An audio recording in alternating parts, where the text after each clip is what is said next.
Առաջի հարցը ուզում եմ տալ գործընկերոջս Փայլակի հարցի շարունակություն, առնվազն իմ համար պարզ չէր ձեր տված պատասխանը կարմիր գծերի այդ դատական գործի վերաբերյալ, որ դուք բողոք եք ներկայացնում։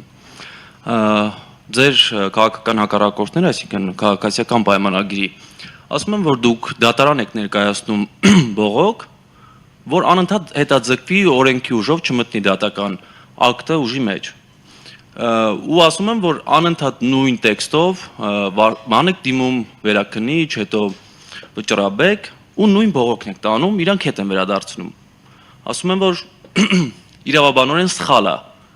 Այսինքն չկա մի մարդ քաղաքապետարանում, ով որ իրավաբանորեն բողոքը ճիշտ կձևակերպի ու կտանի դատարան, որ ընդունեն այդ մարդիկ։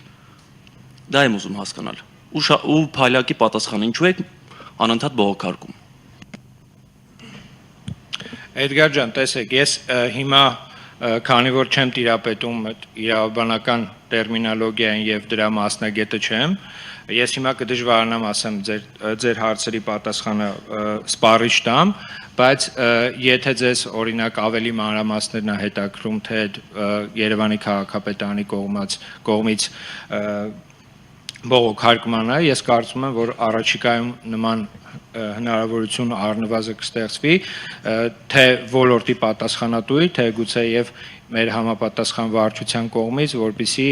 կարմիր գծերի մասով այն բողոքը, որ ներկայացվել է, եւս մեկ անգամ հանրային ներկայացվի եւ նաեւ ասվի, թե ինչի համար է Երևանի քաղաքապետարանի կողմից այդ բողոքը ուղարկվում դատարան։ Կարմիր գծերի հետ կապված,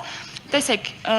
դուք ընդհանրապես մեկ տողով բողոք ասում եք, որ բողոքարկում եք, երբ որ նման հայտարարություն է լինում եւ ոնց որ անցնում ենք առաջ, բայց ինձ հետաքրքիր է կարող եք բերել փաստեր, որոնք դրված են ձեր բողոքարկման հիմքում եւ դուք հանրությանը կարող եք ասել, որ այ տեսեք, այս ժամանակահատվածում այսքան բեռնաթափվել է կենտրոնը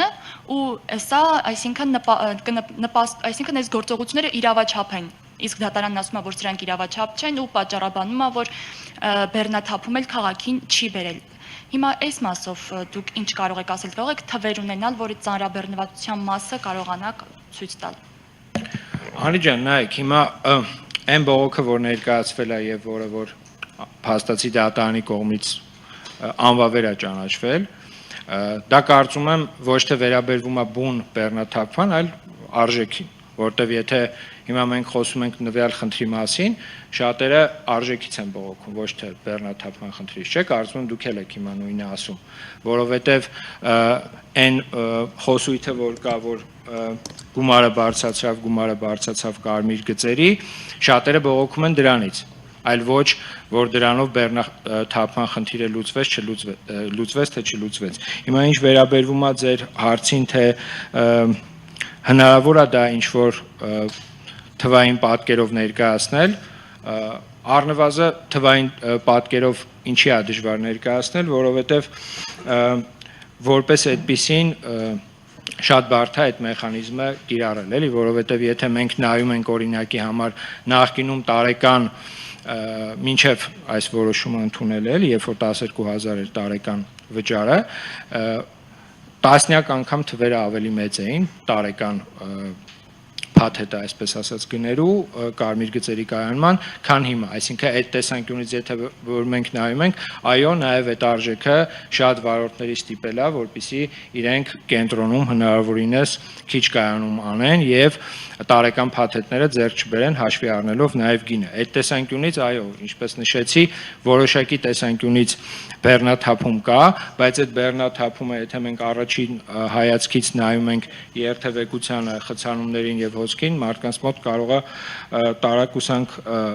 հաղորդի մեզ հայտարարությունը, բայց ես ելնելով այդ թվերից, որը որ ներկայացրեցի, այո, որոշակի առումով նման արժեքի բարձրացումը զսպել է տարեկան փաթեթներ ձեռք բերելու եւ շաբաթներով, ամիսներով սեփական մեքենաները կենտրոնի տարբեր հատվածներում կայանալու խնդրից։